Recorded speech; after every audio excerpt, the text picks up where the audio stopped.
está no Varejo Cast. Este episódio do Varejo Cast é patrocinado por OneBeat. Olá, amigos do Varejo Cast, você já sabe, toda quarta-feira tem Varejo Cast Convida e hoje nós temos uma conversa especial. Vamos falar de dados em tempo real, a nova vantagem competitiva nas cadeias de varejo onde cada erro vira prejuízo. Olha só que bacana. E na conversa aqui, nós já temos nossa prata da casa aqui, Igor Melo, CPO da OneBeat. Doutor Igor, tudo bem, doutor? Tudo jóia, Caio. Prazer aí de novo estar com vocês. Bora que o tema tá pegando fogo cada vez mais, cara. Ainda mais num varejo que a gente precisa de cada vez mais produtividade. E também temos hoje aqui a presença de Raoni Gonçalves de Freitas, gerente de planejamento integrado da Alvoar Lácteos. Seja bem-vindo ao Varejo Cast, Raoni. Obrigado, Caio. Muito bom estar com vocês dois hoje. Bom, antes de mais nada, só para começar, para nossa audiência de sempre, aqui fica aquele recado, vocês já sabem, toda terça-feira tem Varejo Cast, tem Tendências e Pendências, às quartas tem um Convida, ocasionalmente o Convida, e às quintas tem o nosso Varejo Cast News para você. Lembrando, o OneBeat, um dos nossos patrocinadores, estamos trazendo essa pauta cada vez mais especial com o OneBeat, uma série de pautas. Quiser, se interessou pelo OneBeat, além de todo episódio da Varejo Cast ter o trecho do OneBeat, sempre trazendo um pouco de conhecimento, tem também todas as entrevistas que você encontra aqui do OneBeat com os vários cases de mercado que eles colocaram em pauta ao longo dessa parceria aqui com o Varejo Cast, certo? Bom, sem mais delongas, vamos começar essa conversa aqui. Vamos lá, para quem não conhece a Alvoar Lácteos, explica um pouquinho pra gente como é que tá a empresa, qual o momento que tá, de onde vocês estão e por aí vai. Bom, cara, a Alvoar Lácteos, ela é hoje o quinto maior player aí de lácteos do Brasil. Ela é o resultado de uma fusão entre a Betânia, que é uma empresa líder de lácteos no Nordeste, né, líder em UHT, líder em outras categorias, e a Embaré, né, que está na memória afetiva de muita gente. Quem nunca comeu aquele caramelinho em Embaré? O velho e bom caramelo quadradinho da Embaré, né, cara? É isso aí. Foram duas empresas que se fundiram em 2022, estamos fazendo aí 4 anos. Agora é um casamento super novo, mas a Embaré também tinha o seu mercado de atuação muito forte aí no Nordeste, né, um dos maiores players de leite em pó no Nordeste, e foi um casamento que foi, assim, deu um match super bacana, porque foram duas forças que estavam presentes em duas bacias muito fortes de leite, no Nordeste e em Minas, está dando super certo. Agora, Raoni, conta pra gente um pouquinho, né, dentro desse processo de gestão, que é muito do tema que a gente vai trazer hoje aqui em pauta, como é que estavam vocês antes nesse cenário? O que vocês estavam fazendo que até então não estava dando tão certo assim? A gente é uma empresa que, assim como toda empresa de lácteos, ela tem uma dificuldade imensa de equilibrar as commodities, né? Você vê que o mercado de leite é imenso, né? No Sudeste ele é um mercado que é imenso, mas no Nordeste ele também é, e tem uma particularidade que o Nordeste ele consome muito leite em pó. Leite em pó, olha só. A gente usa o leite em pó para, né, desdobrar, como a gente chama aqui no Nordeste, na água, né, e acaba tendo um rendimento maior, mesmo que com sabor menor. Historicamente, é um produto que a gente tem assim, muita aderência aqui no Nordeste. Para você se dar bem numa empresa de lácteos, você precisa dominar essas duas commodities, porque como a volatilidade, inclusive de preços, é muito alta, de demanda também, de oferta também, você precisa equilibrar esses pratos. E nada melhor do que você entender a cadeia ali em tempo real, uma cadeia que é muito nervosa. A vaca, ela não para de dar leite, não tem um botão stop na vaquinha, então todo dia a gente recebe leite, todo dia a gente tem que saber o que tem que fazer com esse leite. Você vai ser via saquinho, caixinha tradicional, ou você vai virar leite em pó, certo? Ou outras coisas, né?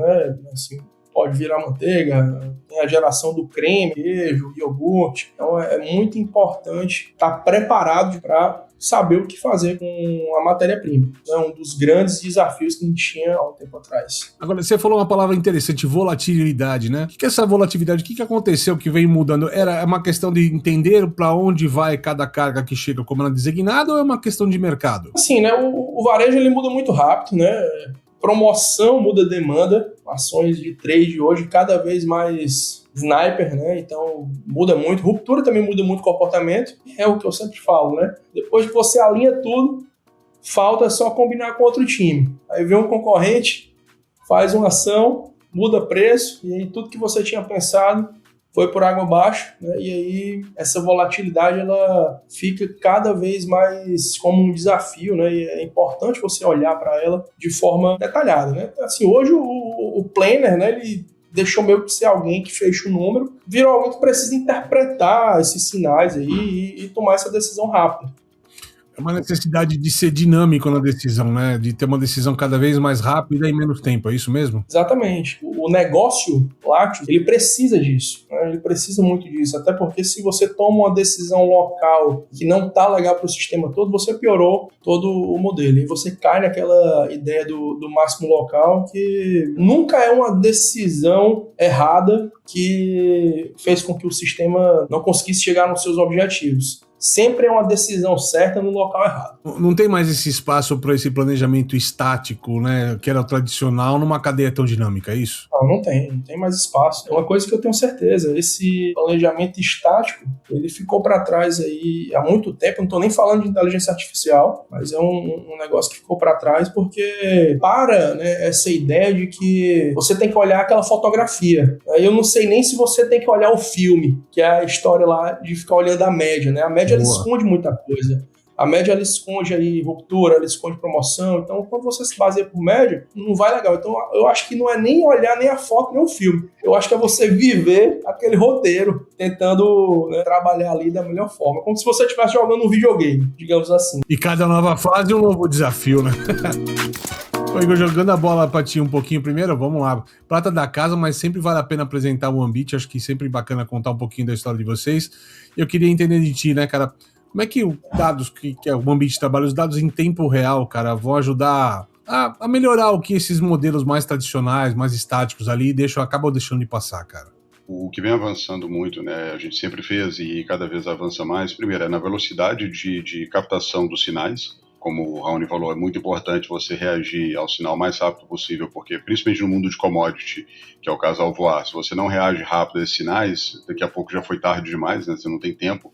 O nível de substituibilidade dentro de commodity é altíssimo, então se você não tem algo, vai comprar do outro e ponto. Me dá um exemplo, o que seria um desses sinais assim que é possível hoje captar de forma rápida? Qualquer dado que a gente encontrar, seja do mercado ou da própria empresa, do concorrente, sinal de demanda ou sinal de preço que fez com que a cadeia reagisse de uma forma diferente, muda não só uma decisão específica do Raoni, mas como o modelo inteiro da cadeia de suprimentos dele. Como ele disse, o leite não para de chegar, falando aqui mais especificamente do mercado deles, né? O leite não para de chegar. A decisão do que vai fazer com ele é imediata, então chegou, tem que decidir. Se você não sabe o que está acontecendo na ponta, porque a Alvoar domina a indústria, então se ela não sabe o que acontece no supermercado, o que acontece lá já na chegada do consumidor, como que ela vai decidir o que fazer com esse leite que não para de chegar, para ainda mais itens de alta perecividade, né? Então a decisão tem que ser mais dinâmica ainda. O segredo, que a gente trabalha muito junto com eles nesse sentido, é como captar esses dados lá da ponta, lá do mercado, do supermercado, etc., junto com o consumidor, entender se essa demanda está migrando ou não, de forma imediata, né, até por elasticidade de preço, o concorrente baixou o preço e tudo mais, para isso guiar as decisões da indústria. Então não é só saber, a demanda caiu, mas e o que fazer? E qual a ação que eu vou ter que tomar para corrigir plano de produção, que seja, ou até mesmo o mix de produção, que é muito importante também. E isso tudo misturado, que também não dá para só decidir o que produzir por uma demanda específica ou dar algo que mudou em relação à demanda. No mercado de commodities, onde a margem é muito apertada, como que faz tudo isso ainda maximizando a margem, dados os gargalos de produção? Um commodity que é mínima margem já hoje, né? Então trabalhar isso é o segredo do sucesso, né, cara? E aí, a Raoni me corrigiu de estiver errado, né? Mas na época que eu estava muito dedicado aí ao mundo de lácteos, etc., se pudesse, a gente produzia só manteiga.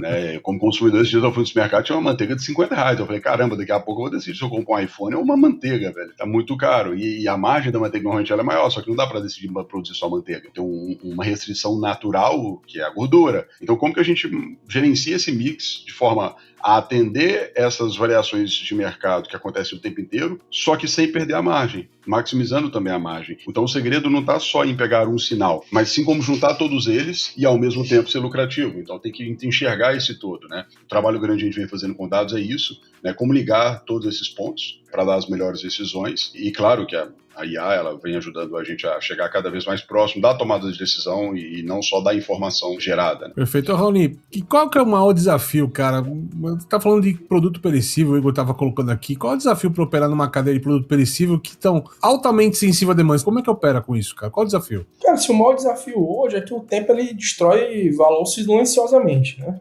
Assim, o tempo vai passando, né, e esse valor ele vai se perdendo se você não agir rápido. Então eu já falei que a vaca ela não para de dar leite, mas o cliente também não espera. Acabar o leite amanhã, eu vou ter que comprar leite em algum lugar. O brasileiro não abdica disso, né, cara? Tem um negócio que eu aprendi logo quando eu era estagiário, que é um negócio que é super curioso, lá pra minha vida toda.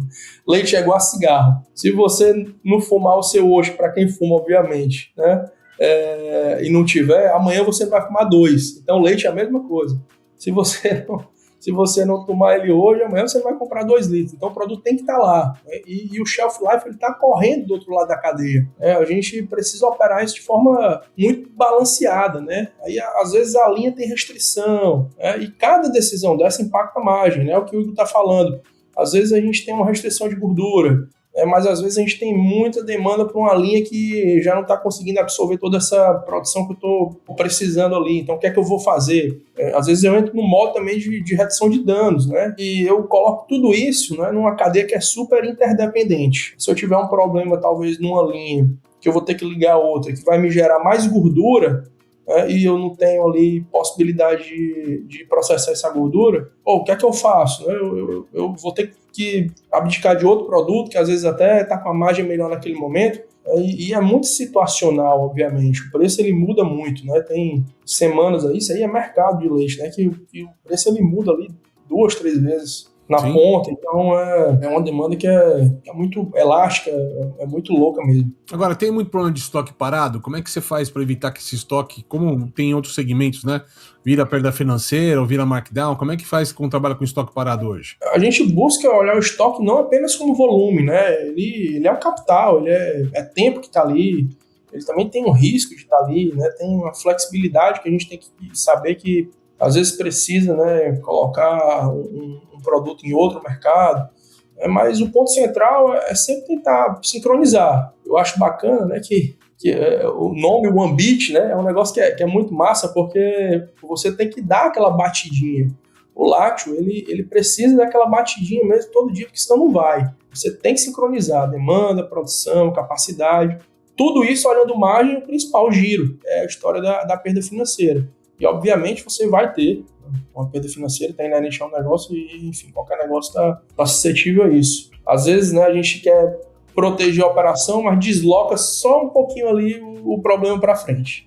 E olhar ali o cliente mesmo, né? Tem um negócio que acho que o Goldert fala, né? Até o consumidor final ter comprado, ninguém na cadeia realmente vendeu. Então, às vezes, a gente tá só postergando um negócio que tem que resolver, cara. Tem que resolver. O giro é quem tem que mandar nesse negócio. Então, obviamente, resolver o markdown nunca é fácil, né? Não colocar para markdown é fácil, mas às vezes é melhor você fazer isso do que ter uma perda pior lá na frente, porque é um negócio que é muito perecível, como você mesmo já falou aí. A startup israelense OneBeat possui uma tecnologia de gestão de estoques que alia Big Data e inteligência artificial para garantir um estoque mais enxuto e oferecer uma redução de até 70% nas rupturas de vendas. Isso é possível porque o seu sistema de otimização de supply chain possui algoritmos que monitoram o comportamento do consumidor nas lojas e no e-commerce e realiza predições sobre quantos e quais itens devem ser entregues em quais lojas. Saiba mais no link que está na nossa descrição. Agora, Igor, como é que a gente baliza isso? Por exemplo, existe a necessidade de reduzir o desperdício, mas se você apertar mais o laço em cima de uma alta demanda, você vai ter ruptura lá na ponta, né? E aí o Raoni falou aqui, né? Se o consumidor não compra, nada acontece. Como é que a tecnologia ajuda a reduzir um pouco, ou equilibrar um pouco esse jogo entre disponibilidade e ruptura? Caio, é um trade-off, né? A gente tá sempre, a gente fala que é maximizando o ROI. Tem ruptura que vale a pena acontecer, porque o risco de garantir aquele estoque ele é alto demais, tanto por perecividade ou até mesmo por carregamento financeiro mesmo, está carregando dinheiro ali, deixando aquele dinheiro parado. A análise dos algoritmos, ela é sempre no retorno financeiro. Então tem produto que vai valer a pena você investir um pouco mais e garantir aquela não ruptura, e tem produto que você vai viver com a ruptura e está tudo bem. O segredo não é não ter ruptura, e o segredo também não é ter o mínimo de estoque no limite do limite do limite, correndo um monte de risco. O grande segredo do algoritmo é saber escolher aonde é que vale a pena tomar qual risco. Aonde é que vale a pena tomar o risco da ruptura e onde vale a pena tomar o risco do excesso. Porque no final das contas, todo mundo sabe, né? Que a única coisa que a gente tem certeza é que a previsão de demanda a gente vai errar. Então, assim, o segredo é não tratar todo mundo igual. tem SKU em alguma localidade, que a decisão vai ser dar preferência a esse tipo de produto. Lá no outro local, pode ser que o mesmo tipo de produto eu tenho outra preferência, porque, de novo, o foco é rentabilidade. Então, a rentabilidade, ela varia de produto, ela varia de região, ela varia de momento. Então, como que a gente consegue melhorar a margem, melhorar o retorno, só que considerando todas essas mudanças que tem por produto, localidade e momento? De novo, o segredo é adaptar rápido e escolher diferente para cada situação. Não tem uma fórmula exata aqui, não. Então, para todos esses produtos, a gente vai ter que manter X de estoque, ou uma cobertura X de estoque, etc. Não, todo dia pode mudar, a situação pode mudar no produto, pode mudar na região, de acordo com promoções, com preço, etc. Também pode mudar, não valer mais a pena, porque a margem destruiu daquele produto, por qualquer motivo que seja. Então, o grande segredo é adaptação, né? E isso é impossível fazer na planilha ou fazer antecipadamente, isso tem que fazer o tempo inteiro. É a batida que o Raoni falou. Todos os dias analisar qual é a melhor decisão agora, qual é a melhor decisão agora, qual é a melhor decisão agora, e mudar. E não tem muito livro escrito de regra feita sobre isso, né? E os dados é que vão dar base para as decisões que vão acontecer, que vão ter que ser tomadas, né? Isso, porque enquanto todo mundo fica se batendo em tentar acertar mais, o que a gente acredita muito é tentar bater cada vez mais em adaptar rápido, ou mais rápido. Como que adapta mais rápido, né? Visto que as condições de aumentar essa previsibilidade, elas são limitadas, no tempo, na estatística, em tudo. Então não tem IA que vai resolver esse problema que é intrínseco à vida, à realidade das coisas. Então como que a gente consegue adaptar cada vez mais rápido? E, de novo, com esse foco de rentabilidade. E aí entra o que o Raoni falou, que são os ótimos locais. Aí o cara do forecast vai tentar fazer o melhor forecast, independente de qualquer outra coisa. Aí o cara do financeiro vai tentar proteger caixa acima de tudo. O cara da indústria vai tentar proteger o custo minuto acima de tudo. E isso não conversa, porque normalmente essas áreas são totalmente separadas, não tem sinergia, e no final é o todo, né? A roda girando como um todo. Então não adianta eu tentar maximizar um ponto que eu vou danificar o outro, e só você colocando um processo, né, integrado com tudo isso, e na época até foi quem começou, foi a própria Betânia, fazer isso integrado de ponta a ponta, isso é totalmente inovador. Aí já tem anos, né? Não sei, eu me lembro, mais de 10 anos, ou sei lá, 15 anos, que acho que isso até é curiosidade, cara, não sei, né? A gente não comentou aqui, porque a alvoara, ela conecta até a ponta, né? O Bruno costumava falar, né, Rony? Da vaca... A mesa. Até a xícara, ponto. Aí você falou um negócio que é super legal aí, cara, que assim, às vezes nessa cadeia aí a gente tá muito preocupado em saber onde foi o erro, né? Onde a gente deveria reagir mais rápido. O que é que esse dado ajuda a gente aqui? Ele ajuda a planejar, ajuda a executar?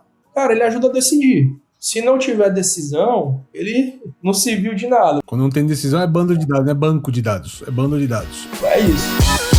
A gente falou de tecnologia, falou aqui um pouco desse uso de ferramentas, mas a gente falou dessa tomada de decisão, né? Qual foi a principal mudança cultural de vocês ali para começar a trabalhar com dados em tempo real? Todo mundo fala gente, né?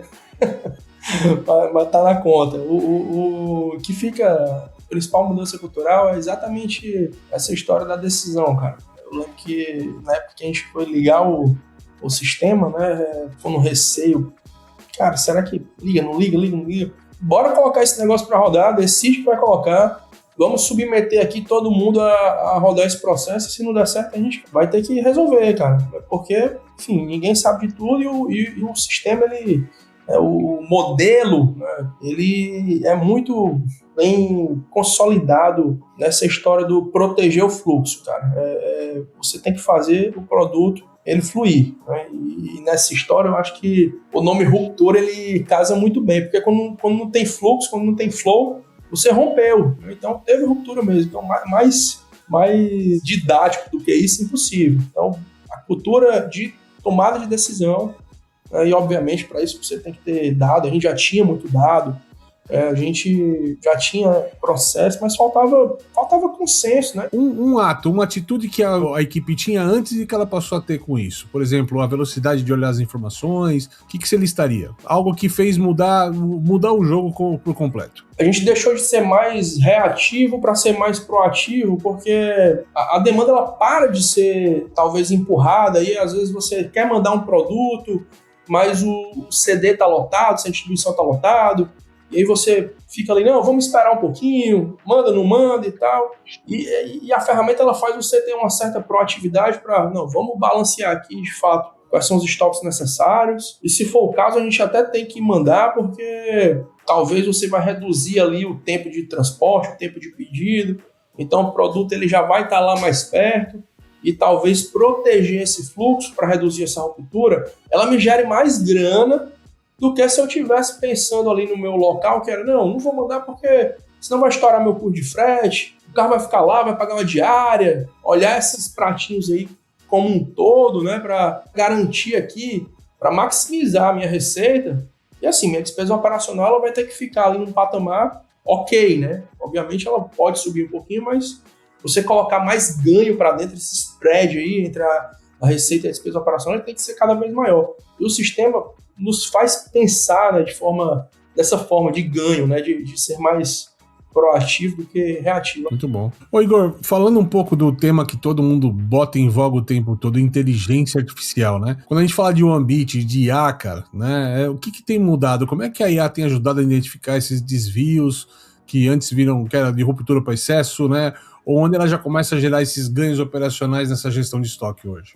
Falando assim do que mudou, né, recentemente, muito, porque a gente já conversa aqui há bastante tempo, né, e a gente já falou muito de IA, como a IA ajuda nos dados, etc., mas recentemente o que mudou muito foi o uso mais generalizado da IA, e internamente, obviamente, a gente mudou também até o como usar, para falar a verdade, e cada vez mais usando de forma mais interpretativa e trazer para a gente e os clientes já meio que a resposta pronta, né? A execução de algo já mais específico e tudo mais, e não só interpretar dados, trazer uma execução mais operacional, mas também uma execução tática, uma execução estratégica, como se fosse um humano ali pensando mesmo, né? Que é muito da generativa que está agora mais em alta, já agora não, né? Já tem um tempinho, mas que agora nos últimos 6 meses, deu um ano, deu um boom maior. Nos últimos 6 meses, a gente criou um milhão não, né? Vários milhões de construtores de software no mundo, né? Os famosos Bobby Coders. Coders.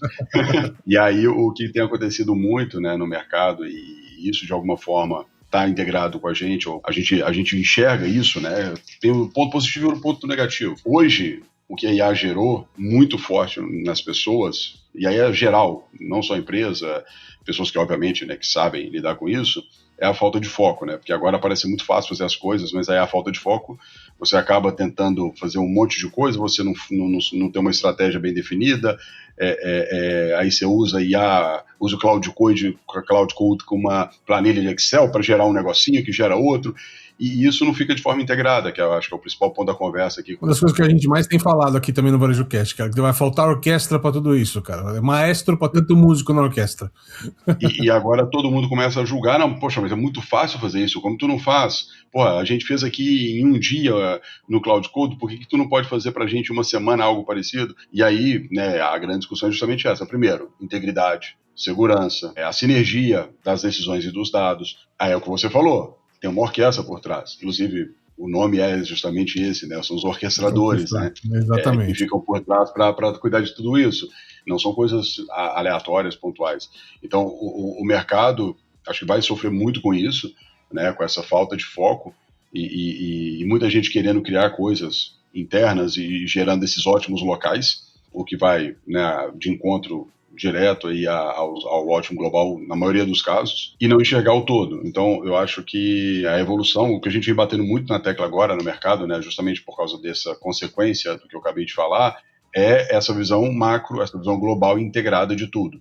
E não simplesmente como se a gente estivesse montando um monte de aplicativo dentro da empresa e cada aplicativo querendo resolver um problema específico. A empresa não é um monte de problema específico, a empresa é a empresa. Né? E o problema resolvido lá não significa o problema resolvido no final. Acho que é isso que agora a gente vai viver no mercado. O grande momento agora é de unificar toda essa conversa que foi separada. Assim como no passado a gente falou tanto em canais digitais todos separados e hoje a gente fala em omnicanalidade, né, cara? Tende a gente olhar numa visão diferente, mas no resumo da história seria alguma coisa muito parecida, né? Sim, exatamente. Alguns mercados já reconhecem isso, né? O próprio Estados Unidos não tem muito esse boom mais de achar que a IA vai resolver tudo e que vai substituir tudo. A gente tem feiras lá, né? A gente estava em feiras lá recentemente e essa visão já está mudando bastante. Acho que os mercados emergentes eles são diferentes, eles ainda ficam mais empolgados com essas coisas e ele vai muito para essa linha do que está na moda, do que está na tendência e tudo mais, né? Que é o caso da América Latina, por exemplo. Mas eu acho que a gente vai evoluir muito. A evolução agora, né, nos últimos meses e daqui para frente,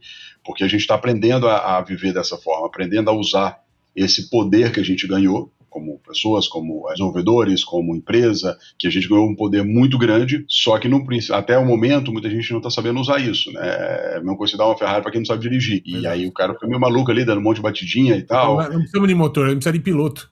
Exato. E agora, com todo mundo aprendendo, a gente vai voar muito a essa parte de tomar de decisão, integração de decisões e dados, interpretação. Vai ficar uma coisa muito legal, já tem ficado, né? É isso que a gente está avançando. Mas, de novo, se isso não for feito de uma forma com que tem uma orquestra por trás, e quando eu falo orquestra não é nem estou falando de pessoas, estou falando até da tecnologia em si, né? Tecnologia, dados e tudo mais, vai ser um monte de melhorias pontuais, que o impacto, não estou falando que não vai ter melhoria global, talvez sim, talvez não, né? O Godram falava muito isso, que a soma dos ótimos locais não é igual ao ótimo global, mas não quer dizer que não teve ali a sua melhoria local, só que ela é marginal, né? Os grandes ganhos, ele vem do macro, né? Da sinergia entre a melhoria no fluxo em si. Maravilha. Raoni, só para a gente concluir nossa conversa de hoje aqui, nosso tempo está quase chegando no final aqui, queria entender contigo, para a gente colocar a cerejinha no bolo, o que mudou na Alvoara após a implantação da OneBit? A principal mudança, né, foi parar de enxergar talvez o estoque como uma proteção genérica ali, né, e enxergar esse estoque como uma decisão econômica. Quando a gente coloca mais giro, né, o componente mais giro ali, você passa realmente a colocar mais grana para dentro. Isso passa por uma jornada aí de reduzir estoques onde eu tenho que reduzir, aumentar estoques onde eu tenho que aumentar, né, e assim, tudo isso para a gente ter de fato é o que a gente busca ali de ter uma reação mais rápida. E aí a gente, para isso, precisa entender todos os riscos, como o Igor já falou, né? E, obviamente, o principal ganho, você perguntou, e não tem como, né? Foi cultural, né? Porque as discussões, elas passam, né, a ser mais orientadas a fluxo, a reagir mais rápido, qual o impacto disso aqui, e, de fato, decidir, colocar para rodar. Tem que, de fato, estar olhando a cadeia ali vamos fazer isso aqui porque a gente tem que colocar isso aqui para rodar, porque realmente é o que vai trazer mais ganho, é isso que vai mexer o ponteiro, que é isso que o Igor acabou de falar, que é esse componente macro aí, né? Quais são as decisões estruturais que vão, de fato, mover o ponteiro. Muito bem. Bom, dessa forma que a gente vai concluindo este episódio aqui do Varejo Cast Convida dessa semana para vocês. Quero agradecer ao nosso sócio da casa aqui, Igor Melo, já sócio da casa, Raoni Freitas, muito obrigado. Lembrando a você, toda terça-feira tem Varejo Cast Independência, às quartas ocasionalmente convida, todas as quintas tem o Varejo Cast News para você, sempre trazendo o melhor do varejo, no melhor podcast do varejo do país. Até a próxima e até mais, Raoni. Igor, muito obrigado. Obrigado, cara. Um abraço. Você assistiu Varejo Cast. Saiba mais sobre o Varejo Cast e nossos patrocinadores acessando os links na descrição deste episódio. Seja você também um dos nossos patrocinadores. Entre em contato com o nosso departamento comercial. Tem link aí na legenda. Este Varejo Cast foi editado por Yannis Maciel.